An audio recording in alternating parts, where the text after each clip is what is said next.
Let me tell you why you're here. You're here because you know something. What you know you can't explain, but you feel it. You felt it your entire life. That there's something wrong in the world. You don't know what it is, but it's there.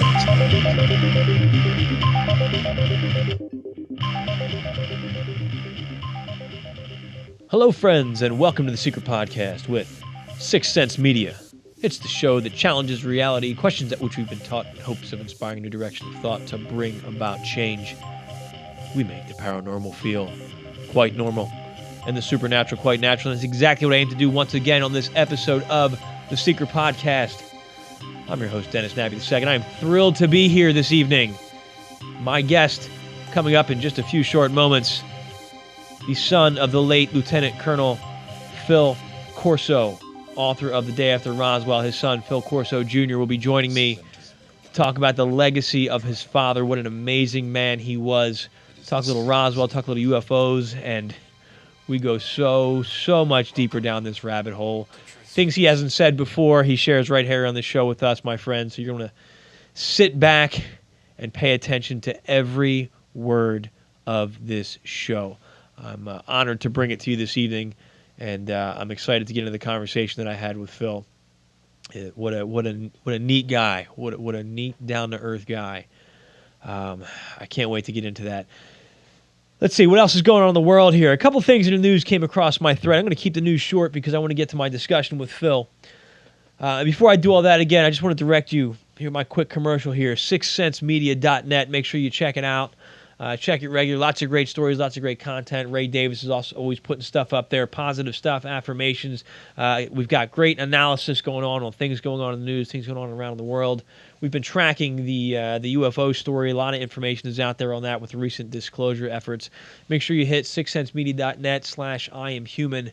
Get my free ebook, I Am Human, We Are Not Who We Think We Are. If you're trying to understand this reality, if you have those questions, who am I, how do I fit into this universe, what the heck is going on?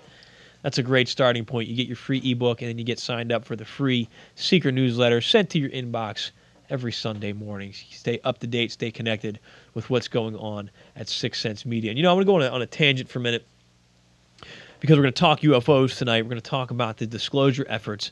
And it's something that we've been tracking here with the Secret Podcast and now with Sixth Sense Media, at least since 2016, when, for me, what started with this deep inquiry was tying it all together with the WikiLeaks between Edgar Mitchell and John Podesta. That's what lit the fire for me with this modern day stuff. And I have a playlist out there. If you're listening to what I'm saying, you're going, this is nuts, Dennis, doesn't make sense. Go back and listen. It's 13 or 14 podcasts that are in this playlist, and it goes through everything in recent events, starting with that WikiLeaks, but referencing back data. Some of the Bill Cooper stuff and what he was talking about and how that ties in. Talks about Colonel Corso's book a great deal. I spent a lot of time doing analysis of Colonel Corso's book and what he found at Roswell, and then how it ties into AI. It's too much to cover in one show is what I'm trying to say. So if you like this show, go back and listen to that or re-listen to that stuff in that playlist. You can find it at the Secret Podcast page at Sixth Sense Media. And just get caught up on what's going on. I'll let you do that research. All the links are there. I'm not going to spend too much time on that. A couple things came across my feed. I'm not going to spend too much time on it, but Nick Pope put something out the other day on January 16th via Twitter. And I'll read his Twitter quote here. It says, DIA's Office of Corporate Communications just released to me the letter the DIA sent to congressional committees about the ATIP program. Is foreign advanced aerospace weapon threats from the present out to the next 40 years coded language for UFOs. And let me I'll read you the letter in a minute, but what it's talking about here is that the ATIP was, according to this document, supposed to be looking at this, quote, stuff, aka UFOs, for the next 40 years. Apparently it's been, closed down or whatever officially, but here's a copy, a transcript of their letter. It's kind of blurry. I got to zoom into it. Now, in looking at this document, for somebody who worked in intelligence, I was a counterintelligence agent. this looks official. Now, anybody can fudge a document, obviously, but it's got all the labels in the correct place where they should be, as I'm seeing it. Now, it's been a while since I've looked at some classified information. It's been well over a decade, but the way that this is labeled, everything does look legitimate. That's my 2 cents there. This is to the Honorable John McCain, Chairman, the Honorable Jack Reed, Ranking Member, Committee on Armed Services, United States Senate. Dear Chairman McCain and Ranking Member Reed, and this is classified, unclassified, FOUO, which means for official use only. At the top, the classification markings say it's unclassified for official use only. Here we go. Based on interest from your staff regarding the Defense Intelligence Agency DIA's role in the Advanced Aerospace Threat and Identification Program, ATIP, please find attached a list of all products produced under the ATIP contract for DIA to publish. The purpose of ATIP was to investigate foreign advanced aerospace weapon threats from the present out to the next 40 years. Next paragraph, also classified as unclassified, FOUO. There are 38 reports associated with DIA's involvement in the program documented in the list. All are unclassified for official use only, except for Attachment 37, which is a secret no-foreign version of Attachment 38. No foreign means no foreign eyes should see it. None of our allies or anybody. It's just for United States eyes only. And that document, Attachment 38, is called State of the Art and Evolution of High Energy Laser Weapons. All are available for congressional staff access on the Capitol Network, CapNet, except for attachments 12 and 15, respectively titled Field Effects on Biological Tissues and Introduction to the, I'm sorry, it's blurry, to the Statistical Drake Equation. We are also happy to provide them directly upon request. Should you have any questions, please contact my Congressional Operations Lead. Now, this was dated January 9th, 2018. So, the New York Times article came out, I want to say November 2017. We now have an official inquiry, or a response to an inquiry, January 9th, 2018. A little bit of time lag there. Again, I think there's games being played here. We're not getting everything. Now, the next page, let's see, where's he at? Nick Pope's next tweet. Give me a minute here to get to it. Come on. Has the list of everything. But I want to go back for a minute before I look at that. I want to go back on this first one here where they talk about Attachment 38. Just a minor connection, art and evolution of high-energy laser weapons. That stands out to me only because Hal Puthoff is on the board with the To the Stars Academy. Now, Hal Puthoff, I've talked about him several times. He's got a fascinating background. He was one of the people at SRI, Stanford Research Institute, credited with founding the remote viewing program that was then classified and worked with the CIA for 20 years. I was shocked when I heard his name come up with the To the Stars Academy. I did not see that one coming. But he's the real deal. He's a credible guy. There's an interview out there with Hal talking about him having a piece of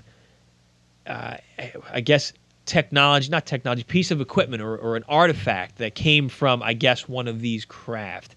I'll see if I can find it and link it in the show notes in the newsletter. But Hal also, I know with his research, what's out there is he has done a lot of work with lasers. I think that's where he has a lot of his notoriety. So reading this document here saying, there's something with lasers that's classified, I think that's where Hal comes in and fits as well, and looking at that piece. That's one of the many places I'm sure that he fits in with this. Looking at the list of other documents that they have, we've got inertial electrostatic confinement fusion. I'm just reading the titles. I'm not reading all the people that are a part of it. Advanced nuclear propulsion for manual deep space missions.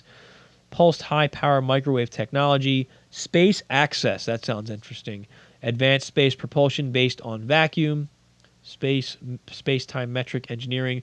Biosensors and biomemes, or MEMS. I don't know, I'm not a scientist. Invisibility cloaking. Traversable wormholes. High-frequency gravitational wave communications. Role of superconductors in gravity research, anti-gravity for aerospace applications, field effects on biological tissues. Let's see, the next, there's a couple more on this one. trying to read here.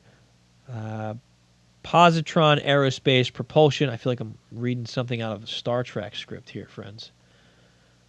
And what do we got next? Here's the second attachment. We're at item 26 now. Aeronautic fusion propulsion. Cockpits in the era of breakthrough flight. Cognitive limits on simultaneous control of multiple unmanned spacecraft. That's interesting. Defection and high-resolution tracking of vehicles at hyperspace velocities. Anotronic fusion propulsion. Forgive me if I'm reading these wrong. Laser lightcraft nano satellites. What the heck with the nanotech? That ties into the Ed Riordan interview, I think. Check my Ed Riordan discussion with remote viewing QAnon. Magnetohydrodynamics, quantum computing, and utilizing organic molecules in automation technology. I mean, read between the lines here, friends. Quantum tomography of negative energy states in the vacuum. Ultracapacitors as energy as power storage. Negative mass propulsion. State-of-the-art evolution of high-energy laser weapons. And then there's 38, state-of-the-art evolution of high-energy laser weapons, the unclassified version there. All right, my friends, I wanted to share that. I know that was a little bit long to go through, but with those titles, I think it tells us something. It tells us what the DIA's involvement was in supporting the ATIP, and it gives us a glimpse of some of the stuff that the ATIP were looking at. And I think that's important to know. It'll give us a little bit more of their scope. And some of those papers, again, it reads like science fiction. This is the DIA that's compiling this data here, these reports for the people that were a part of ATIP. So I could spend a whole show going through and analyzing each one of these and what it could mean. But let's let that simmer for a little bit. I think it's important to at least read the titles because, again, it lets us know in part what their focus is. Part of my frustration with the ATIP and that whole disclosure event that they had was I feel that they omitted multiple things. I feel that, number one, they didn't acknowledge the work of Dr. Greer and his claims, which in some cases contradict what they're saying here, and his disclosure effort of 2001 where they had, the hearings before, Congress and everything, not officially, but they in front of the National Press Club is where Dr. Greer did his work. And talking about the secret space program and the black budget. They didn't acknowledge that. They didn't acknowledge Colonel Corso's book, which we're going to get into tonight, The Day After Roswell, where his book talks about how the Roswell crash happened, we recovered artifacts, and then Corso, when he came to the Pentagon working under General Trudeau, his job was to take that technology and find a way to get it into the military's hands and into the public's hands without the Russians and anybody else in the world knowing that this was alien technology. And the way he did that was a pretty neat way. He had different companies back engineer stuff. And then lastly, nobody's talking to contactees. Nobody with the ATIP's talking to contactees. And they give the line, well, we want to focus on just what we're seeing, what we're observing. And I think that's a load of crap. As an investigator who has a lot less experience than Lou Elizondo, talking about myself here, I'd want to know who's piloting the craft. I'd want to know what this, if they're a threat, what is this threat? What can I learn about them?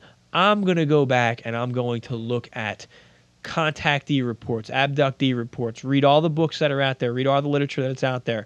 I find it hard to believe that they didn't pay any attention to that stuff as a part of the ATIP. I don't buy it. Any good investigator would look at this mountain of data and say, wow, these people really weren't crazy. They really weren't telling stories. Something's happening. I need all the intel I can get. Let me take a look at this. So we're not getting the whole story, in my opinion. That's what I want to say on that. And I think that if you have a government program that's acknowledging that it's investigating UFOs, I think to all the people who have possibly been victimized by this experience, or at least at a minimum traumatized by this experience, I think they deserve that validation. You were right. Here's what we know. I don't think we're ever going to get that, not in the capacity of an official statement from the United States government, but that's my 2 cents there on that. I want to get to my discussion with Phil. It's a great conversation. It just listen to every word he says and keep an open mind. I know we all have our beliefs, we all have our paradigms. Suspend that for the purposes of this conversation. You don't have to agree with everything he says. You don't have to believe everything he says. But I said this when I first restarted doing this show again, and I was talking about the flat earth theory. I said, I'm not a flat earther, but I listened to a lot of their content, and I was able to gain connections from it. I didn't walk away from it saying the earth is flat, but some of the stuff that came out of flat earth research connected dots in other areas for me that I think is significant. So keep that in mind. Keep an open mind. May your criticisms be honest and helpful. And don't criticize just to criticize, because we're all in the search for truth. And if you're going to criticize just because you're angry about something, take it somewhere else. We don't have time for that. We're looking for answers here, and we're trying to work together within our community. If we're fighting amongst ourselves in a disrespectful fashion, nobody wins. I'm going to leave it at that, my friends. I'm excited to share this discussion with you. Let's get Phil on the line. Okay, friends, I have Philip Corso Jr. on the phone. He's the son of the late Lieutenant Colonel Philip J. Corso, the author of The Day After Roswell. He's also a well-decorated World War II veteran and military hero. Great piece of history. Phil continues carrying on the legacy of his father. He's going to talk a little bit tonight more about the book, about his dad, and we're going to get a little bit more details about that Roswell incident as well. Phil, how are you tonight, my friend? Yes, very well, Dennis, and thank you for having me. I'm excited to have you on the phone. I'm honored that you're coming on the show to share this story. How long has it been since you've been doing interviews? It's been a while, hasn't it? Well, it's been quite a while. Yeah, I would say a number of years. I was busy running a business, High Speed Composites, which we build experimental airplanes. My wife, 3 sons, and some others, and recently, I fell off a ladder, broke my hip, and it was time to close. I got my 3 sons their AP license. They all have good jobs. So the business did what it was supposed to. So I'm retired now and have some extra time, and thought I might get back into it a little bit. Now, have you been keeping track and updated on what's been going on in the world of UFOs? Oh, yes, I think so. Absolutely. Yeah, not tremendously, but I watch Ancient Aliens and a few other programs. So, and a lot on the universe too, in science. So I think I'm pretty well educated on the newer theories and such. Fascinating how after all these years, everything seems to be connecting, doesn't it? Everything seems to tie in. Yes, it does. And my father said something very interesting to me, and this was in 98 when he actually wrote the book and right before he passed away. He said, we have caught ET in all of the military hardware and everything that is necessary to hold them off, except for in biology. He says we're still far behind. Wow. I just thought I'd throw that in. So they were more biologically advanced than we are. Yes. Did he give any more indication as to what that meant or how they were evolved? That's all I can remember. Yeah. Just those simple words, and I'm thinking back to the book, and I last year, I was telling you when I spoke to you earlier, the first I got exposed to the book was just a year ago, and I was fascinated by it, and I was saying to myself, why wasn't this disclosure? Why didn't this count? I mean, he was a credible guy and, with the background, but I remember when he was talking about the bodies, and this has really caught my interest. He was kicking around the idea that these bodies were possibly a part of the craft and maybe part robot, part ship, part biological. Yes, I have a paper here that my dad wrote, and what he did is a comparison between the human body and between the extra biological entities. And it's quite interesting. I don't know where he got the the ideas from, but I believe he did say that the autopsy that was going around when they removed the lens from the eye and such, he said the autopsy that they were showing is real. because he actually held, that was an outer lens, and they had two more lenses like a shark, another shutter that would close, and then the eyeball. And he actually held that up in the Pentagon hallway, he says in the book, and it contained its own biology and its own current to light itself up and work without any battery, any, and same with the fiber optics. He said when he held them in his hand, they actually begin to glow. So biology some way is involved in the systems within the ship. He's in the comparison chart. There's two brains, not two hemispheres, but one brain is laced with integrated circuits, and the other brain is the actual control of the robot or the extra biological entity. And he says so far they had only gotten that the brain that's laced with the integrated circuits transmits back to another place what the robot is doing. And of course the ship was controlled with a with the entity sitting in the back of it. And and that's where the helmet came from that is now used in the Black Hawks and such for aiming device and such, actually integrates into the brain. Wow, I remember reading about that, and the night vision came from that as well, correct? Looking at those lenses?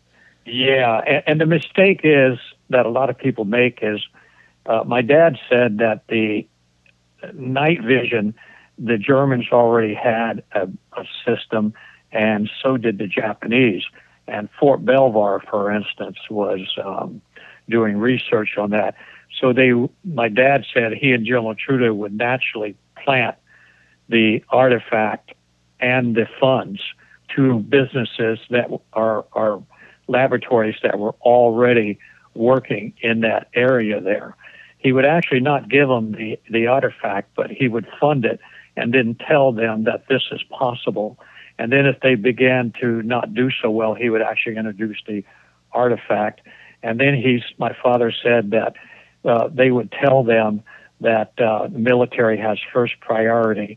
And then after that, you can go ahead and patent it and do whatever you want and, put it out to the public.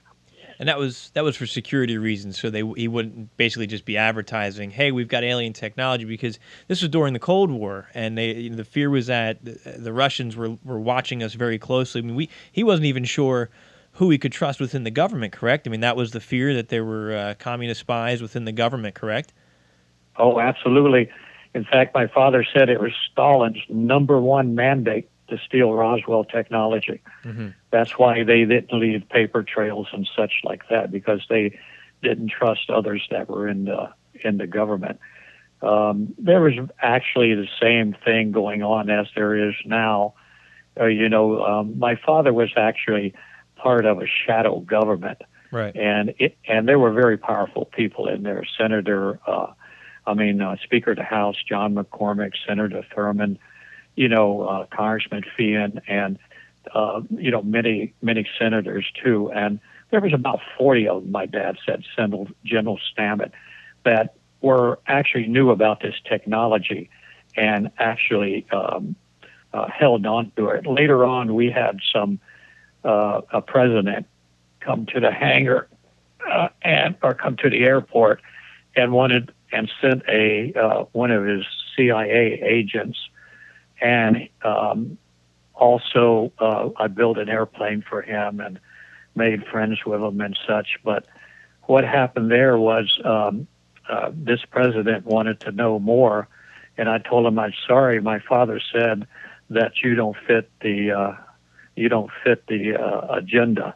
In other words, he was a left-wing socialist, you might say, right? And he didn't fit, so he got very angry, very angry. And also, we had to hide my dad's notes for about 6 years, and we got sued by people we didn't even know. Right. And of course, that's the way that you're kept quiet nowadays. Maybe a threat or two, but also lawsuits. And so it was very, very uncomfortable for the family. And in fact, my father said on his deathbed, he was sorry he wrote the book because he left me with several lawsuits. And fortunately, an attorney from California wrote a letter to me, and he said, I don't believe in such things. He says, but your dad's book would hold up in court because of times, dates, and names of people, So I wrote back and said, help. And this is Mr. William Kent. We flew out there, and he put out the frivolous lawsuits in about 3 months, thank God. Yeah, thank goodness for that. Otherwise I was going to put it into public that I put all the notes out in the middle of the street and burn them. That's how tough it was on our family. I can imagine, and you have to ask yourself, if your father was making this up, which I don't think that he was, then why so much attention on it? Well, that's exactly right. And there were so many things that happened after my father's death too. One fella, CIA agent named Darren, a black man, before they put the security fences after 9/11 around the airport, pulled up pretty much in front of the hangar off to one side. And I knew he was taking pictures of me. So I went over to him and knocked on the door and said, what can I do for you? And he says, I'm taking pictures. And the whole side of the motorhome was lined up with technical gear, satellite, and so on. And he says, we're going to keep you under surveillance for your own protection for the next 10 years. And pretty much so. Not now, but pretty much so it was. Mm-hmm. Now I'm sure they're listening, listening to this conversation. It's a lot easier now to keep somebody under surveillance than it was, several years ago, obviously, with well, that's right. And in part, I guess we have your father to thank for that, right? With some of the stuff he got out of Roswell. Yeah. My father inherited the file cabinet. Now, that was only the stuff put in the Jeep. And my father was very, very critical against the Air Force. Mm-hmm. And that they had most of it, and they were keeping it in their own circle. And probably today they still are. Right. So only imagine where the world would be if we could have the rest of the stuff, Something very interesting my father said, too, that I don't know is in the book or not, but he says all of the crafts were taken back. By the ETs? Yes, right. Did he say how? Well, they just come into the military bases and take them the same way they disabled the missiles, Okay, so it was just, it wasn't like a planned exchange of equipment. One day they're there, the next day they're gone. Well, they're crashes, and still today the television and Ancient Alien, they don't know the reason that there's so many crashes around the world. Mm-hmm. I do. I know the reason, and it mostly happened back in the 40s and the 50s and the 60s, and it's very simple. ET was not prepared for the pencil beam high energy particle weapon. Before particle weapon, the first particle weapon, by the way, is in White Sands, New Mexico, in the museum. Mm-hmm. And we went down there to watch a missile being shot by Rutan and invited. And my dad visited the museum, and the first DEW weapon or particle weapon is in there that my dad helped develop. Wow. And before that, though, it was pencil beam radar. They would take the Nike radars and bring them down to the high energy. I mean, tremendous. My dad said one time it turned 2 white soldiers completely black when it was turned on, and their skin, their pigment. And the high energy pencil beam is what brought the crafts down. Now, was that intentional or accidental? No, accidental. Mm-hmm. Accidental. They're bringing them down by accident. And then, yeah, my dad said something else too. They had a RCATs, they were called. They were the radio-controlled airplanes that took off on a tether in a circle, and then they would go up, and of course they would fire the missiles at them. Well, my dad was the first one to get 12 for 12 shots, but he says sometimes they would go out on the range to bring the RCATs back, and they couldn't find them. Mm-hmm. They were actually taken, and then a week later or so, they would be put back, but all the screws had been tampered with. It had been disassembled and put back. Yeah, so there's a lot of strangeness to El Paso there, and of course my dad, with the 5.52 missile battalion, took the first nukes for Eisenhower to Europe. Right. Right. Yeah. Yeah. He's got besides the UFO stuff, your dad has a fantastic military history of the things he was involved in. Yes. And I'll plug another book that's not out yet. My dad wrote a book, we're calling it The Day After Rome. And it was very interesting. My dad was with who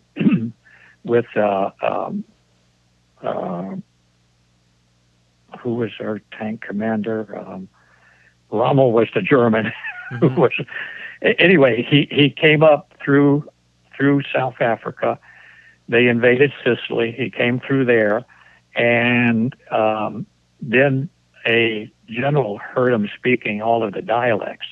Now, in Italy at this time, remember the dialects were so separated that the North couldn't talk to the South. I mean, not like here in this country. I mean, it really couldn't speak to each other. There was no common language until after the war. So since he heard all the dialects from my father, he said, "Come here, son, you're now G2 of Rome." So there was some very interesting, I think the book would make a wonderful movie. It's very colorful. Yeah. He took, my father, for instance, one of the items he did is he took the first 30,000 German Jews to Israel, the first Exodus. Wow. He engineered in 3 days and didn't lose a soul. Wow. And the British were going to execute them, my father said. That right there would make a movie. just that would one make piece, a movie. You know? Just that one part. Right. Yeah, just that one part. Right. Yeah. Wow, that's amazing. And the book is very colorful. I mean, my dad had he saw this magician when he was G2 of Rome, and he had a knife up his sleeve, and he jerked his hand like this, and the knife would come out. Right. You know? So my father had that contraption made for himself, and when he would go into rage, the knife would come out. And then as a kid, they hung 2 cats over a doorknob, and they made 3 slashes on his arm, so he would slash them with 3. You know, he executed over 20 himself. Really? Germans, yeah. Wow. Wow. Gestapo, SS. Yeah. You know, so this little old man in the blue hat that we called Papaw, you would never know that he had a life like that. It was serious business back then. Yeah, the intelligence game, especially during that time, you didn't know who to trust. You know, right. You still don't, but that was amazing times back then. Yeah, my dad had it during those times. He had the mafia working for him. He had the Catholic Church, 2 popes working for him. Wow. And he also, maybe some people remember the movie, it's quite old, called The Pimpernel. And my father was the back door, actually, in that movie. He would bring the cardinals out and have them do certain jobs for him. Wow. You know. So, and they never lost one single American or had one explosion, where in France there was over 1,000 U.S. killed after the war. Wow. Yeah, he was good at his job. He had it tied up 100%. Because it sounds like he had everybody in his pocket. Well, he did. Yeah. And he came from a little town in California, Pennsylvania, and it's mostly Italians. And, of course, the Italians were all from the north and south. Right. And Dad had a genuine, real photographic memory. Right. So he knew all the dialects. Yeah. Wow. Perfect spot for him. Yeah, he's the strangest man that I ever knew, even though he was my father. Strange in a good way, it sounds like. Oh, yes. Oh, yeah. They sent him, he was drafted, but because of his intellect, he couldn't go with the rest of the soldiers. Right. And so they sent him to officers candidate school. And then they sent him over to England to go to, what is it called, MI6 or something? Yeah, it was MI5 or MI6 back MI5, yeah, Cambridge University. Yeah. So when he came back after the war, of course, he went to Fort Riley, Kansas, and taught intelligence. And then after that, he went with MacArthur. And then after MacArthur in Japan, of course, he was on the Panmunjom peace talks. And then he went with Eisenhower. And during that time in Rome, by the way, he carried the D-Day plans on his wrist from Europe to Italy. Wow. Yeah. Wow. You know, I want to go ahead. I wanted to speak a little about things that maybe my father told me that people don't know about the government. Yeah. And I was just going to ask you about that, actually. So perfect. Go ahead. Okay. Well, there's 5 levels of control in this world, and it's very interesting. First, you have judiciary, the government, as you're taught in high school, right? Right. As we see every day on TV. And they really think they're in control, most of them. Depends on who's president. And then the second one, of course, is the secret society, the bankers, the wealthy, so on and so on, And of course, they think that they have control over the first one. Right. And then after that, you have, which Eisenhower said, the great military complex. And if anyone ever thinks that the Pentagon can't come across the Rubicon and straighten things out, they're sadly mistaken. Right. It's very powerful. There's black projects. There's money that goes that way that nobody has accounting for and such. My father, originated Colonel North's job, and what he was is liaison between Eisenhower, the president, and the chiefs of staff, and he would carry the orders over there. And my dad always said, I was only a lieutenant colonel. I wouldn't know what to do if one of the generals said, no, we're not going to do that. He says, but they never did, you know. So it was very interesting that when the book was written, we had some people come to the house, and they wanted reporters, and they wanted to know about Colonel North. And they asked my father, they said, did you ever do anything like he did? And my father says, oh, far worse. And they were all dumbfounded.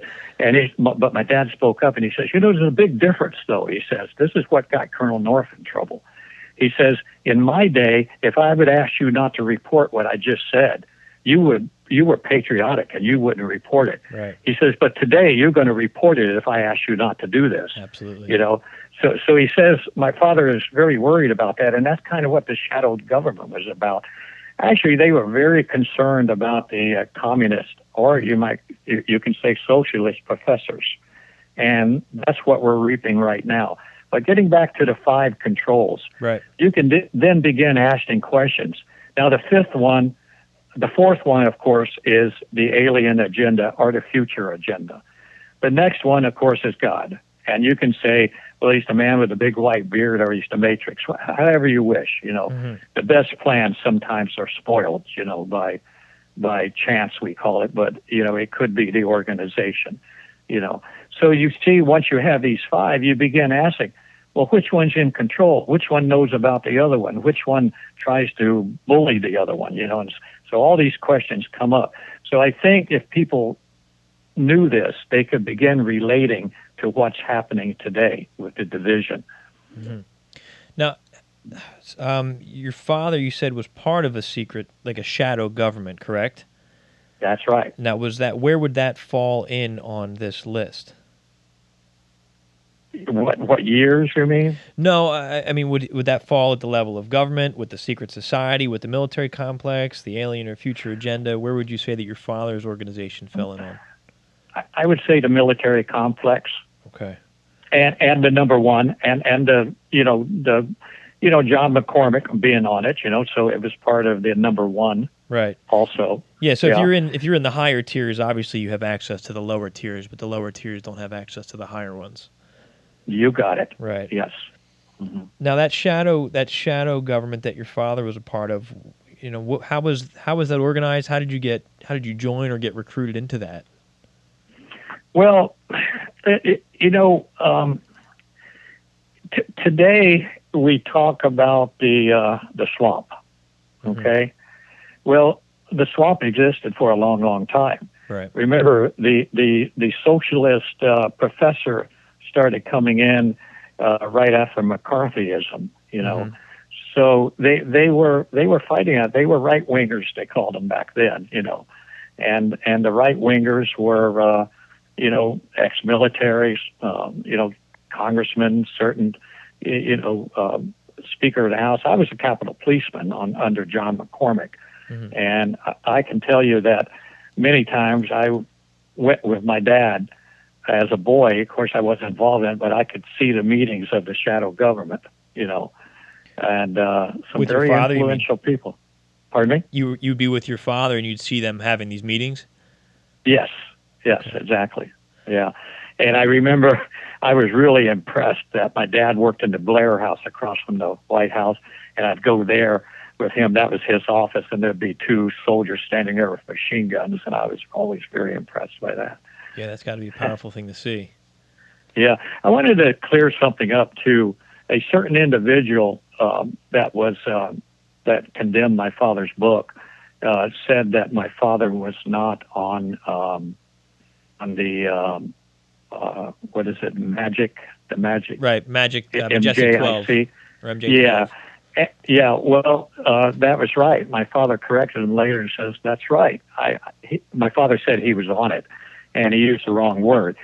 He was the person that they reported to for Eisenhower. Wow. And I called him in one day, and Dad says, where are they from, Phil? And he says, we don't know. And he says, what do they want? And he says, we don't know that either. He says, what do we know? And he says, well, we know that they penetrated airspace, so let's treat them as a foe. And then Mike says, well, what's your recommendation, Phil? And my dad says, look, you and I are just old soldiers. Let's say nothing. So it began a cover-up. My dad said it was never meant to be. And he says the government is so damn inefficient, it covers itself up. Yeah. Wow. Well, and there's a lot that I want to get into with. You just said a whole lot in a whole brief amount of time. How has that statement now evolved into this world of secrecy? I understand your father's statements were innocent. He's just doing what he's trained to do as a soldier. Like, I don't want to deal with this problem. Let's not say anything. But now it seems to have evolved into intentional cover-up. Where did that change? Well, I would tell you a story I told you the other day, and there was a man, and I'm just going to call him Peter. Mm-hmm. And my father was due to talk at Roswell. Must have been 100 reporters there at the crash site, which he confirmed was the crash site. He was not at the crash, but later he came there with the military. Right. So he confirmed it as the crash site. They were deciding whether it was here or there. I forget, 2 different places, maybe 3. So my dad was due to speak. And my dad says, go over there. See that guy over there? His name's Peter, and he's ex-CIA. He says, go over there and give him a message for me. So I said, okay, Pop. So I go over there and stand in front of the guy. And then he moves over. Then I move over. So he's getting tired of this, and he taps me on and says, what are you doing, young man? And I said, well, I got a message from my father. He says, oh, what's that? And he says, you're retired CIA, and you're going to get up there and debunk my father, and you don't even know why you're still doing it. You don't need to be still doing it. Well, the fella came to breakfast the next morning, the table, and says, I apologize. You're exactly right, Colonel. He says, I don't know why I'm doing this. And when Dad was at Vandenberg Air Force Base, several of the generals came up and said, yeah, of course, so please try to I hope this gets the monkey off our back. We can't even tell our wives what we work on or what we do. Right. So it just covered itself up. Like my dad said, it's so inefficient, it covered itself up. It was the agenda, And yet today now it seems it's intentionally being covered up. Why do you think that is now? Has anything changed? Because they have to die off. They have to die off. I'm glad you reminded me. Yeah. I'm 75. Mm-hmm. And, these guys, are in their 80s or 90s. They're mostly gone. So they have to die off before it's going to change because they carry the agenda with them. That's what they were told to do. And they're going to do it to their deathbed. That's what I believe. A soldier then.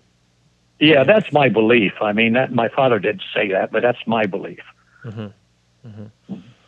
Okay. Do you think that's changing? Do you think we're seeing good progress? I know there was there were some disclosure events now, and let's talk about that for a minute. With the recent disclosure events, we had the New York Times article, the Washington Post, and some big names, people that held similar positions to your father, coming forward, and they said, the Nimitz UFO sighting, the Tic Tac UFO. UFOs are real. Lou Elizondo said UFOs are real, and we don't know where they come from. And here's what we've got. But they made no reference to the day after Roswell or your father's work. Why do you think that is? Well, Air Force, again, my father was pretty much didn't. Now, the rank and file Air Force, he loved them. Don't get me wrong. Right. It was the chief of staff, and he'd been replaced not too long ago. Several of them have, but they wanted to keep this. My dad said for their own power, right, over the other forces. You know, that's the end of it. It's just greed. You know, so that's pretty much what's still going on today. So do you think that they intentionally omit his work just so they can get the glory? Is that basically, you know, Yeah. I'm asking you to speculate here, obviously, but it's simply because they want to be the first to make this announcement then, as if he never did. Well, it could be, but I can go back and give you some build up to that real quick. Please. The book was put out very quickly, Mm-hmm. and there was some intermarriage there between Bill Burns and such, and the editor and such. Okay, so the book came to bear very quickly. My father never even did a legal on it. Right. Never did a reading on it. I mean, you know, and there was never a legal done on it. It was rushed through quicker than any book ever went through. Tish Corbin, the editor, got fired right afterwards. Then the Air Force comes out with their debunk, and shortly after, and of course it was the crash dummies that fell in 54 rather than 47. I mean, it was a childish attempt to debunk my dad's book. You know, so it caused a lot of controversy. We had top scientists come to the house, and they said we knew something was. And these are top scientists. I mean, Nobel Prize winning scientists. And they said we knew something was up between 1960 and 63. The laser was as big as the house in 1960. Right. All of a sudden, 1963, it's pointers that you're pointing to a blackboard with. You know. That quick. So they knew something was up, you know. So, you know, it just goes to show that the book, by the way, in most other countries, is mandatory reading in college. In this country, it's not because of the debunking. Right. You know, and here's why the UFO guys debunk it, because they have their own books and their own agendas, and they don't like the sales of this book that it was the New York Times bestseller. That's really sad to me, Phil, you know, because as I'm an author and a truth seeker myself, I like when these other books do well. I want other authors to have a story to share to get their information out. Are we in search of truth, or are we in search of glory? I mean, the two don't always go hand in hand, and that's frustrating for me to hear that. You know, I understand. Yeah. Mm-hmm. Yeah, it's really tough. Yeah. You know, I have a, you were just talking about the laser and the technology, and I guess one of the questions that's most interesting to me, your father said something in the book, at least it's in the audio book, the recently released audio book. He talked about, so briefly, the chips that he found, the silicon computer chips. Mm-hmm. And he was talking about, he says he wonders sometimes if these chips were intentionally seeded here, basically implying that if this crash, you know, happened on purpose for the purposes of dropping those chips, knowing how it was going to change our society. Because he was looking at society going, look how quick the computer is taking, and this was 1998 and he had this foresight. Look how quickly the computer's taking over. Now we're looking at AI, at some of our top minds saying AI is one of the greatest threats to humanity. And if you can trace that evolution back to the seeding of those chips in the 50s. Right. I think that was one of the most powerful statements your father made in that book, and that really screamed at me. Do you have any thoughts or comments on that?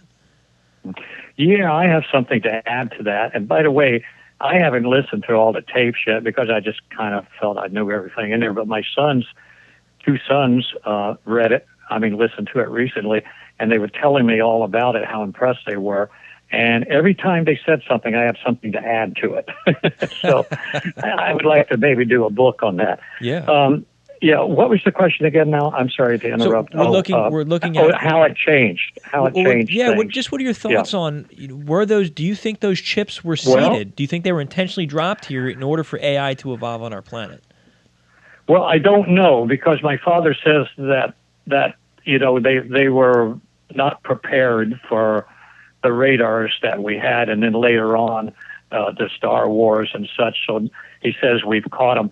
But here's something that I think may help that question. My dad and General Trudeau were almost hesitant to put out the integrated circuit to the public. I think it was through, I think they did it through right near here, what's the laboratory? Harris Labs. And what they were afraid of, they said, is that it would change the world maybe for a worse condition. Right. And what they were afraid of is the misuse of it. For instance, my father said this over and over and over again: we're 200 years advanced from where we should be because of this technology. And he was afraid, and General Trudeau was afraid, that morally maybe we haven't caught up. Maybe society is not ready for it. Maybe the human being is not ready for it. You know, so it does change things drastically. For instance, the phone I'm talking on now doesn't belong here. Yeah. You know, it's still another 150 years away. You know, so, you know, is it dangerous? Well, yeah. You know, the atomic bomb saved us from going to war in Japan, but also it kills a lot of people. Correct. You know, so it's a two-sided sword. But to answer that, if it was planted intentionally, I don't know. Right. Okay. It just makes me wonder. I guess one of the thoughts that goes through my head is seeing the connections between AI, between UFO technology, and now even between the space race again, because it seems like the space race has kicked back up. And your father had something to say about that as well. There were plans for a moon base way back then in the late 50s and 60s, which I walked it. Yeah, I didn't mean to interrupt. It's fine. But I'm excited about this. I walked into his office in our house one time, and this book was laying there about 2 feet by 2 feet. And I started opening it up. I wasn't supposed to see it. And I look on, it was Project Horizon, and it was all in color by artists, you know. Mm-hmm. And I said, oh, these spaceships can't turn and dock like that, you know. Right. And recently on Ancient Aliens, I see that says, well, the government has released Project Horizon. No, it was in my dad. It's in the back of my dad's book. And here's what is going to stun everybody. You know the Space Force that Trump is going to do, right? Yeah, right. Okay, now listen to this. And people are going to say, oh, this boy's nuts. Kennedy said we're going to go to the moon in 10 years at the end of the decade, not because it's easy, but because it's hard. We had already been there with Project Horizon, with the alien technology. Wow. One of our astronauts came back from the moon, and I forget who it is exactly. By the way, I knew Edgar Mitchell quite well. But he came back from the moon, and he punched right in the nose the head of NASA. And the guy got up, and he says, why did you do that? He said, how dare you send us to the moon on bicycles when the military's there in Ferraris? And you can look that up. Wow. Yeah. Wow. So we've had moon base long time. This was one of the Apollo astronauts that punched the head of NASA. Okay. No, I'm asking it just for clarification. Oh yes, he was one of the Apollo. Yes. Wow. Yes. And they I forget saw who it is. Okay. Yeah, I was just listening. Just listening to an older recording. It was one of the Apollo missions, and as they're flying around the dark side of the moon, you can hear the intertransmission between the astronauts, and they're saying, do you hear that? Do you hear that music? That music is weird. And it was the strangest thing that they're hearing music. They don't know where it's coming from. They think it was coming from the moon itself. Yeah. You know, now go ahead. And there's shadows on Mars. Shadows of spacemen, a spacesuit standing there fixing the rover. You know, so it's our society has one purpose and one purpose only, and that's to support the engineering for the military and the space exploration. That's the only purpose for our economy, our service, and such like that. So the world is not what people think it is. I agree. Yeah. Now, and like Musk wants to break the matrix, you know. Well, believe me, it is true. What is true? Is it in terms of the Matrix, or That we are, that we are a computer program. It's absolutely true. I mean, I'm with you. I've covered that extensively on the show. Can you talk a little bit about that? I can, but I don't really want to. I don't want to make you uncomfortable, Phil. Yeah, well, I've seen The Matrix myself Right. several times. Right. Mm-hmm. I broke The Matrix several times. I was born on Halloween. Okay. And my sister 5 years later. And my father, because of that, as a boy, I always thought I could do magic. Right. And he even taught me to communicate mentally with him when I was 5 years old, So all I want to say is, there was an age of magic before technology. Yes. But the age of magic will be coming back now. It's already, the mind, yeah. The mind is expanding. It is. Yeah. Consciousness is opening up. Bob Monroe Right. talked a lot about that. I don't know if you're familiar with the work of Bob Monroe. Uh-huh. Yeah. No, I don't know. I don't know him. Oh, okay. Bob Monroe in the it was in the 60s or the 70s, he would find himself awake at night on his ceiling looking down at his body. And he realized that he was able to leave his body. He had all sorts of tests done to prove that he wasn't mentally ill or having any medical conditions. And he ended up developing what's known as the Monroe Institute, which is still in place today. And he developed what's called hemisync technology, which is just sound waves that go into your brain and put your brain in a particular state and help people achieve altered states of consciousness to go explore this matrix. And he has 3 books that came out before he passed on. And it's a fascinating read in what he talks about. Well, sure. Like Einstein says, is that the mind is over matter. So absolutely true. But I've been able to, my father was ghostwriter for 30 years for Jean Dixon. I don't know if you know who she was. I don't. Okay. Well, she was clairvoyant. Okay. And she predicted Kennedy's death and became very famous after that. Okay. And my father was ghostwriter for her. And she had the ability, my father said, to change between this dimension and another dimension. For instance, the Hopi Indian calendar says that there's two timelines that come up. Right. And one of them has World War I, II, and then at the end, it switches to chaos on the first timeline, and the second one becomes benevolent. If there is if there is an invention of what do they call it? They called it. I met the keeper of the stone one time, the witch doctor, right, for the Hopis, and they call it a living machine. Oh, it's wow. a living machine, yeah. And there's I have about 50 more hours to talk to you. Hey, I'll make it happen. I mean, absolutely. This is right up my alley. We cover this every week. Yeah.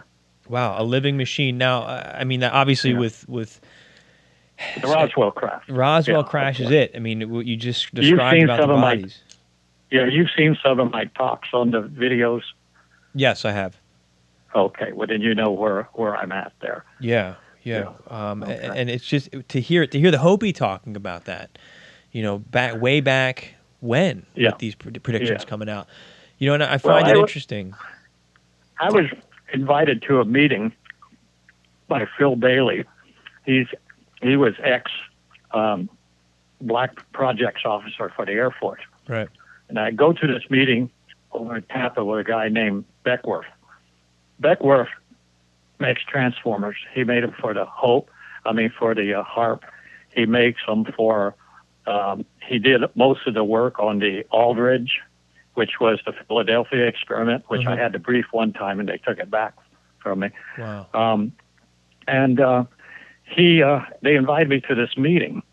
Well, I didn't know what it was up to. And all of a sudden there's this conference table with about, a dozen people sitting around it.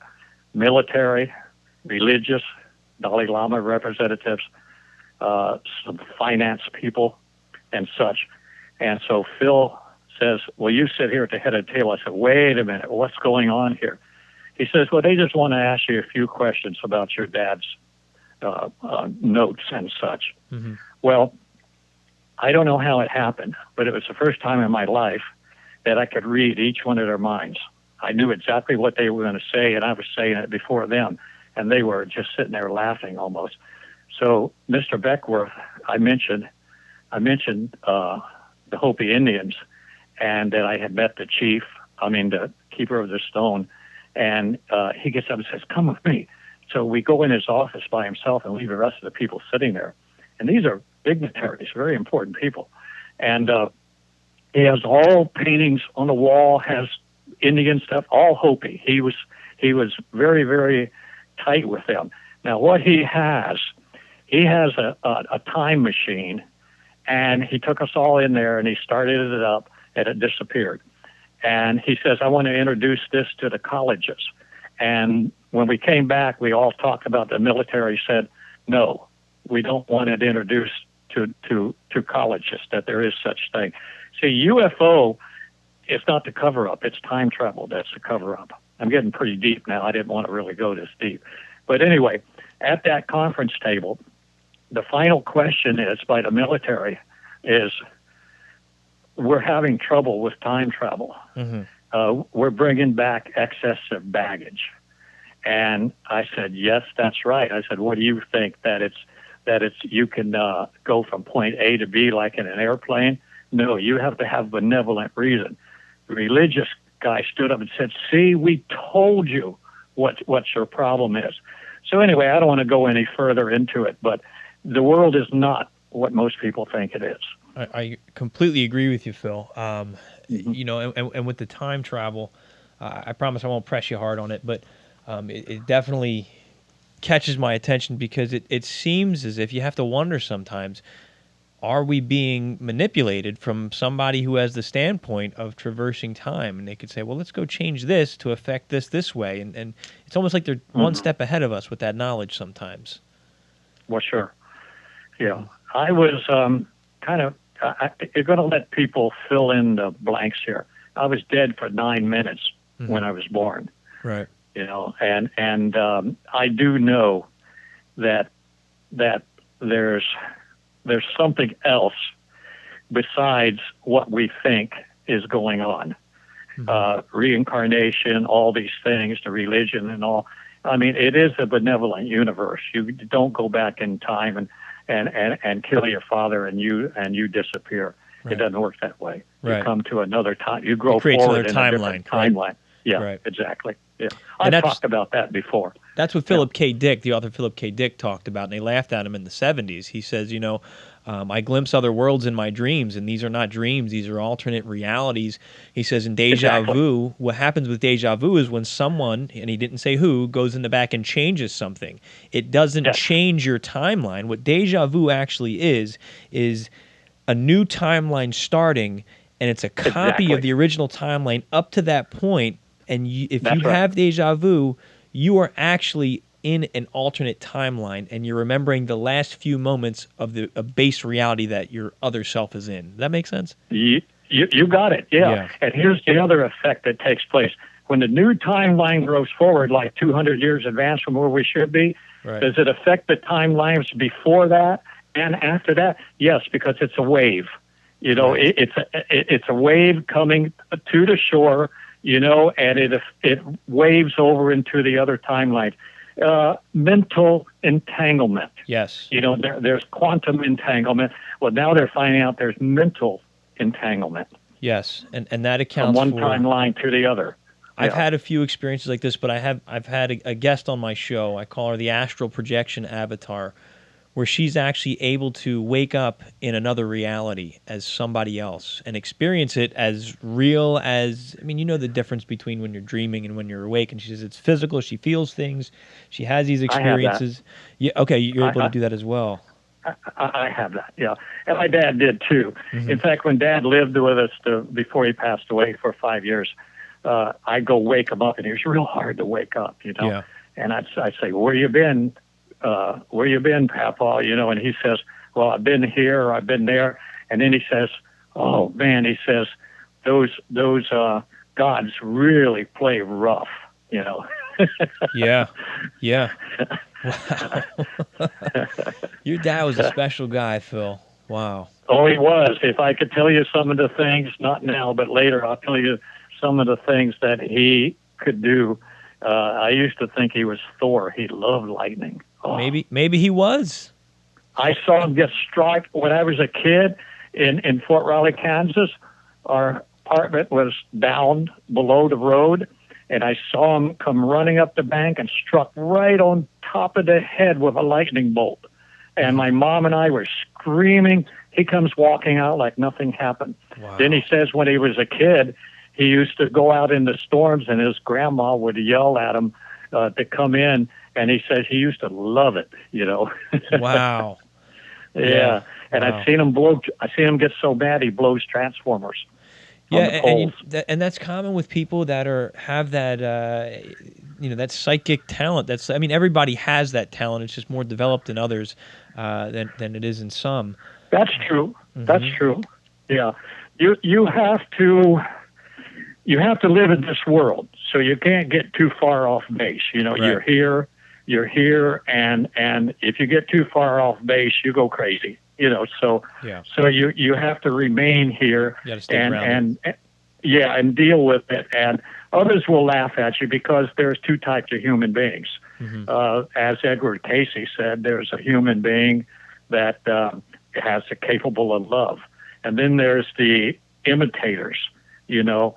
And that's what my father said too. There's two types, you know, but don't be judgmental because you never know which type. I didn't mean to get off into these subjects. You probably want to talk more about the books, or Phil. This is a subject that's probably the most important subject to my heart in realms of this. I think the UFO subject is connected to it. I mean, Grant Cameron, I think it was Grant Cameron, has now been putting out there that consciousness is the key to understanding all of this because it's connected. And I think if you really want to objectively and openly find the truth and get rid of your beliefs and get rid of your paradigms, you start to come to a point where you realize, number one, reality is not what it seems. There's a lot more going on to this, and you have to ask yourself, well, then who am I? Who are we as a species, and what are we capable of? And that's where, if you really research the UFO question, I think that's where it leads us. Have you ever read, you can look it up, the people that have two X's in their hands, one in each palm? Have you ever heard of that? It sounds vaguely familiar. Okay, well, Napoleon, all of your, people, in the history books have had two X's in their hands. So they say, so you have to recognize that some people are born with certain abilities or powers, but they have to learn to deal with them. Yeah. Because like I said, you're here, you're not going to step outside of it until you die. Correct. Yeah. But it's all very interesting, and I know it's all very true. I noticed the Matrix that I saw, everything had energy to it, and the energy was either a dark red or a dark blue, and even a penny had energy to it, and everything affected everything else. Everything is connected. Everything is connected. Absolutely correct. That's the premise, not to self-plug here, but the book that I'm writing right now. I started writing it as after my father passed. I had some very psychic experiences that were dark. And I first wanted to know, is there something to this, and how much trouble are we in? And through the course of my research, I ended up finding out, oh my goodness, yes, we are all connected. And really, the basis of it, I think, is electromagnetism. There's good research coming out of HeartMath that can show empathy in studies where people were communicating electromagnetically, able to transmit. And the Earth has an electromagnetic frequency. The Sun has an electromagnetic frequency. Everything is communicating. Some of us are conscious of it. The Earth's 8.7 megahertz, roughly. It changes from time to time. Right. Well, you think of this. Here's the way that I see it. Tesla coil. Your brain is the primary, and the world is the secondary. Right. So you have the ability. And unfortunately, some people have the ability to kill with their minds. That was The Men Who Stare at Goats, correct? Pardon me? The movie The Men Who Stare at Goats, which was based on some of the old psi studies coming out of the 70s. Oh, I see. Yes, right, Yeah, right. That's what they were. My father taught Al Pudoff remote viewing. Did he really? Yep. Yeah, my father was the best remote viewer you could ever believe in your life. See, I didn't read that. I mean, I've definitely looked It's not into. in there. Yeah, it's not in there anywhere. Mm-hmm. Wow, and that's a fascinating story as well. And that another interesting name, you brought him up, Hal Pudoff.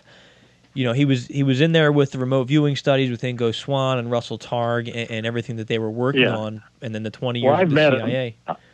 I met him. He came to the house with other people, and after they talked to my dad and I for 15 minutes, they got madder than a hornet. Chuck Green, and the reason was they said, "Damn, you've told us more in 15 minutes than it took our whole life to learn." And you know what most of the scientists that had come to Dad wanted to know? Are we going up the right branch of the tree?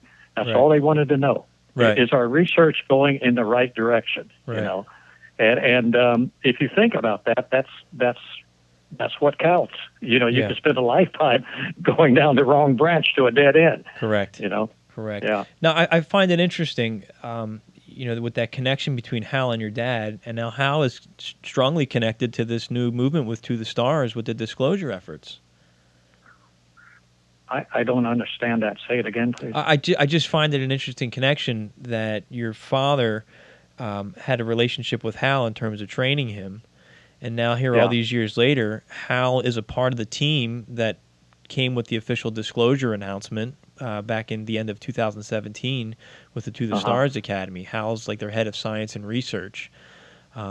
He hasn't said he does not in the public eye too much about it, but he's on their board of directors or their team as one of their top scientists. I see. Yeah. Okay. You know, and I just again it comes back to why has your father not been he has acknowledged? he has an alien artifact that I gave him. That's where Hal got it from, was from you. Oh, he has one? Hal said he said they have an artifact that was public. Yeah, he's got it. I gave it to him. That came from you. What was that artifact? Well, I'll tell you a story. Have we got time? Sure. Okay. When I was 5 years old, I went up to Johnny Keith's at Fort Bliss, and you know it's the plains, and the grass is about 4 or 5 feet high, all dead, right? Right. And I went up to Johnny Keith, and he was throwing matches down. And he said, "Here, Butch, throw this over here." I'm 5 years old. I throw it over here, and all of a sudden the flames go whoom, like that. I'm standing there being burned to death. Okay? Right. I'm about 20, 30 feet out into this thing. Now, I burned down the whole Indian reservation, and my dad was up for court-martial. Okay? Wow. Yeah. So all of a sudden, a tunnel opens up, and I run through the tunnel, and when I come out the other end, I have this emphasis in my hand that Al Pudoff has now, and it's about 1 inch in diameter. Now, I took that home and gave it to my aunt. What was her name? She was living with us at the time, and that was her month stone. You know, her birthstone. Right. Whatever month she was born. Right. The amethyst. It was an amethyst. Yeah. So Aunt Jo calls me up when Dad's book comes out, and she says, "I think I've been wearing this around my neck. I had a hole drilled in it ever since you gave it to me as a little boy, and I think you're going to be needing it." So she sent it back to me, and I gave it to Al Pudoff. Wow. And he got mad at me. I said, "Don't hold this up to your forehead." And I said, "You'll contaminate it," and that really pissed him off. Really? Yeah, I don't keep anything. I give it all away. It's safer that way. I don't know why. Yeah, all the pictures. I had dozens of pictures, close up, not lights in the sky, just as close as you would be getting into your car. Pictures of craft, of ETs, of what? Yeah, crafts. Yeah, and I think Bill Burns still may have some of it. Right. The guy Neil Russell, I sent him to him. He Mhm. was the one that first put the book out. Right. Yeah. You know, we are coming close to the end of our time, Phil. Just a few more quick Okay. questions, and I'd Sure. love to have you on again I mean, like you said, we go on forever about this. Ultimately, what do you think these ETs are, and what do they want? What's that again? Now I'm having a hard time. I'm hard of hearing, so I'm sorry about that. I'm sorry. These beings, what do you think they are, and what do you think they want? I think they're from our future. Yeah. And I think that as far as being, I know they're from other dimensions too. Also, I'm positive of that. Right. I have experience with that. My dad did too. Right. And what do they want? It's very simple. My dad met with one time, and in fact, he's the one that had the emphasis in his forehead. Right. And he met with him, and he says, "A new world if you could take it," whatever that means. Could be good, could be bad. Pardon me? It could be good or it could be bad, right? It could be indifference too. Yeah. They don't give a damn. Yeah. Who knows? Now, but that's what it means. I was at a conference in Hawaii, and they were going to present that to the UN as a greeting or something. But I don't know if it ever got done. Right. But my father told me that. He said that's what the alien told him. By the way, there's a jailhouse in the Pentagon, my dad said, and you can go into the jailhouse and have nothing with you, no recorder, no pencils, no paper, no nothing, just your mind, and you can ask any question you want, and the question will be answered. Wow. How's it answered? Through the universe? I don't know. He never said if it was an alien, a computer, or anything. He just says, there is a room, and it looks like a jail. And he says, you can go in there, and that's all he would say. He wouldn't say nothing else. So I just thought I would throw that out. Makes me wonder about the old pyramid structures. Some say that they were designed to harness energy and even communicate with the stars. But you said something that intrigued me, that these beings may not be alien, if they're from our future. And I've had a couple guests who have mentioned that they're from our future. And two things I want to comment on that. Number one, with them possibly being interdimensional, I know people who have taken psychedelic mushrooms. Terrence McKenna talks about it, and there was a study done. I forget, one of the universities did a study, and people who took these psilocybin doses all reported encountering beings that look like these, the large-eyed grays from taking the mushrooms, which would lend credibility to them being somehow connected interdimensionally to the Earth itself. And as far as the future aspect, this comes back to some of the AI stuff. What we're looking at. I'm sorry, go ahead. Well, where people get confused is if you come back from the future, you are then coming from another dimension, space-time. Yeah. So you're coming from another dimension. So it's both in one. In other words, yes, it's the future. Yes, it's another dimension.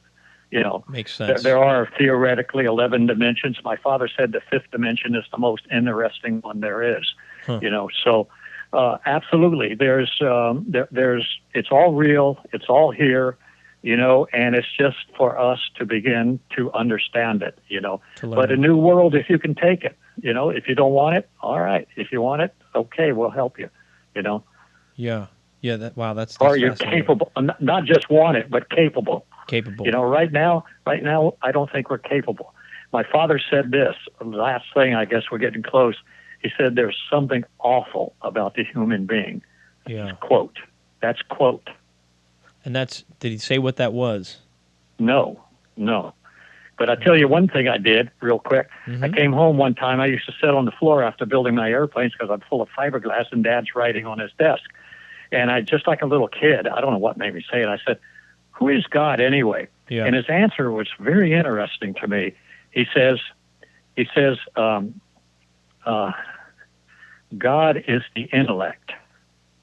And that was all, Wow. But if you think about that, an animal doesn't have intellect, the ET have intellect. Yeah. Right. So, who is God? Well, it's the coherency, I guess, the intellect, Wow. Maybe Dad's right, Powerful statements, Phil. Powerful statements. I have thousands of more questions for you, but I don't want to keep you too long. We're just about over an hour here. Yeah. Any final thoughts that you'd like to say for this discussion here for our listeners out there?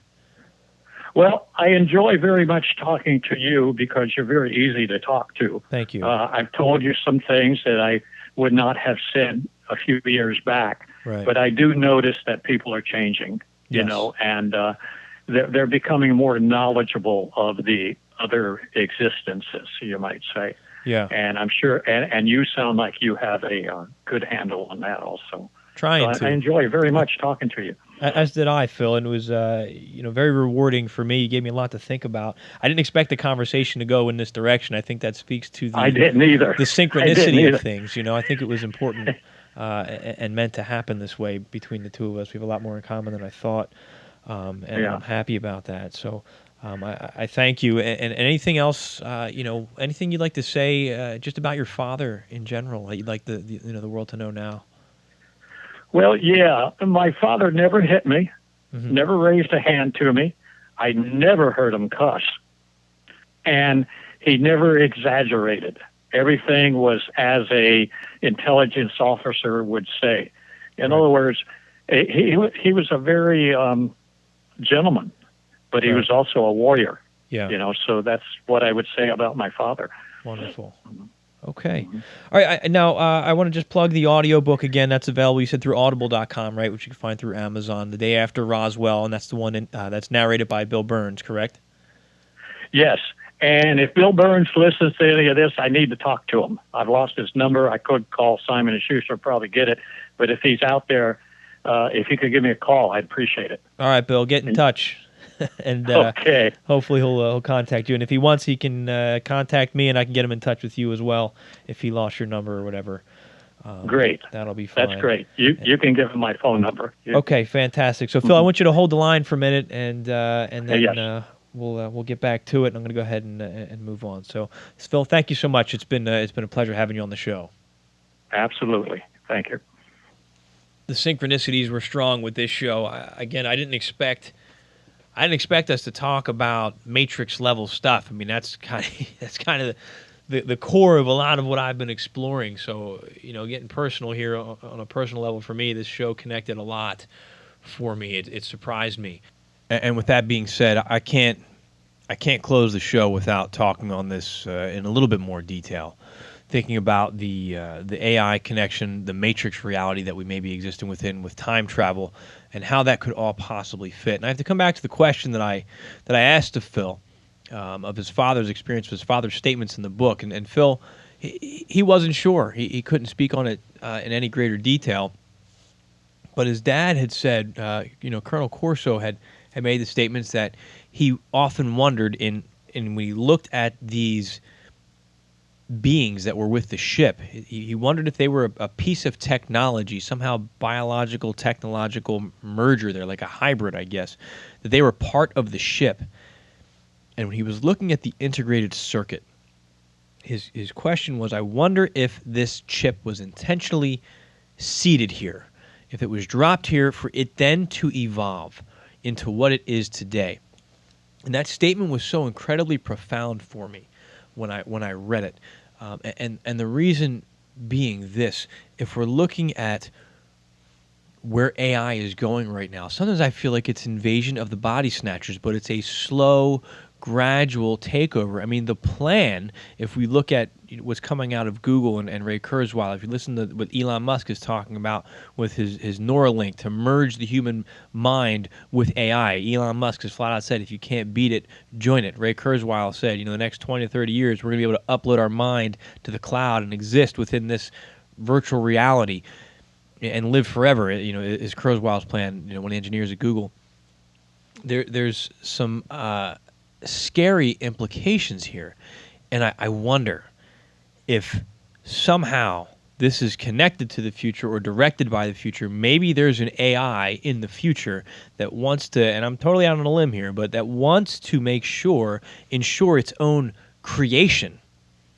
And it's had influence over the past, if we're talking about the time travel piece, and was able to allow for these chips to be seeded through time travel, dropping pieces here to then cause, and we're talking the plot, the longitudinal plot to the Terminator series here, basically is what happened in Terminator.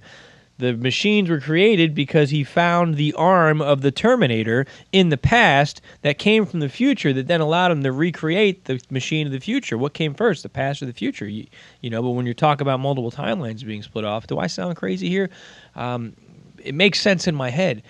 So I guess my question is, or my thread on that is, AI in the future influences the past, drops a chip, an integrated circuit, I'm sorry, not a chip, an integrated circuit that then spawns this race of machines, this race of AI that is getting ready to come online. Now let's add the remote viewing data we got from Ed Reardon, where he's looking at this evolution and this ultimate merger takeover of the human mind between nanotechnology, satellite technology, and some signal wave that then goes out across the planet and affects everybody's mindset. This is powerful data that Ed Reardon got, and there's some good feedback on that. I'm working on getting him back on the show to dissect it a little bit further. Hopefully in the next couple of weeks is what I'm trying to do. Is that what we're dealing with here? Is this a slow takeover? And I'm not trying to spread fear. I'm just trying to explore this option. Are we looking at a slow takeover? And are they connected? Are they related? Maybe not. Maybe not. But I think it warrants further exploration and investigation. Maybe I'm trying to connect dots where there are no dots just because I'm interested in both subjects. But I'm thinking back to the book, The Day After Roswell, and the description of these bodies that were found. And I remember, in Bill Burns' voice, narrating for Corso, saying it's as if these beings were designed for space travel. There was no toilets on the craft. There was no food found on the craft. So either these craft were meant to make short trips where you wouldn't need to go to the bathroom or use food, or these beings and this craft were able to travel long, vast distances in space and not have a need for those types of facilities. Are they some kind of android or hybrid or a combination, biological, technological merger, able to traverse space and time that maybe a living body like us wouldn't survive? I don't know. I absolutely don't know. We can go in a lot of different directions, and I don't want to speculate too far, but at the same time, I think it's important to have these thought exercises, ask the questions that the mainstream doesn't seem to be asking. Hey, UFOs are real. They're not ours. Direct quote. But we're not going to wonder about where they came from. Why? Again, I said at the beginning of the show, why isn't the mainstream asking these questions? Why aren't they asking, well, what about the people who said they were abducted? What do we know? What can we learn? It's not all going to be accurate. You're going to get a couple wackadoos in there who are just making stuff up to get their 15 seconds of fame, but you're going to find a lot of truth in there as well. You're going to be able to put more pieces to the puzzle together. All right, friends, I could go on and on and on and on about this, the Matrix, the AI, and the UFO connection, but I'm going to go ahead and end the show here. I want to direct your attention to sixthsensemedia.net. Lots of great content out there. Ray Davis, he's been the king of social media with Sixth Sense Media.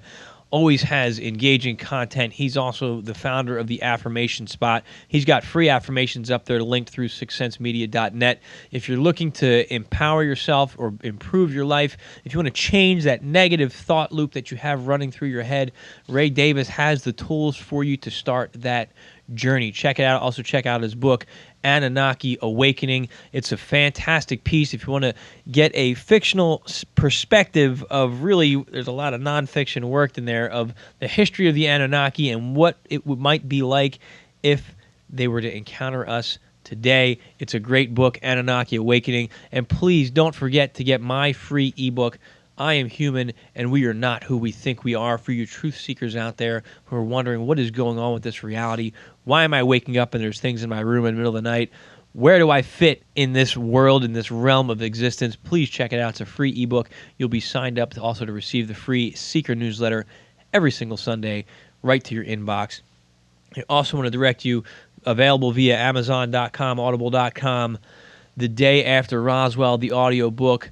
It's fantastic to listen to, narrated by Bill Burns. I really, really enjoyed listening to that, and I will go back and listen to it again. Lots of relevant information in that book that was written back in the late 90s, I think 97, 98. So please check it out. The links will be in the show notes and in the Seeker newsletter. I think that's all my commercials. A quick teaser, a quick preview. Ray and I are working hard on some merchandise that I think will be empowering, inspiring, and a lot of fun. So check back at Sixth Sense Media for that as well. That's all the time I have, my friends. To Phil Corso, thank you so much, sir, for coming on and honoring your father's legacy and sharing a bit of your own. I thoroughly enjoyed our conversation. Looking forward to future talks as well. I'm Dennis Nappy II. This has been another episode of the Seeker Podcast, where small changes among the masses can have a massive impact around the world. I encourage you to be that change. Never stop questioning and keep an open mind. Thank you.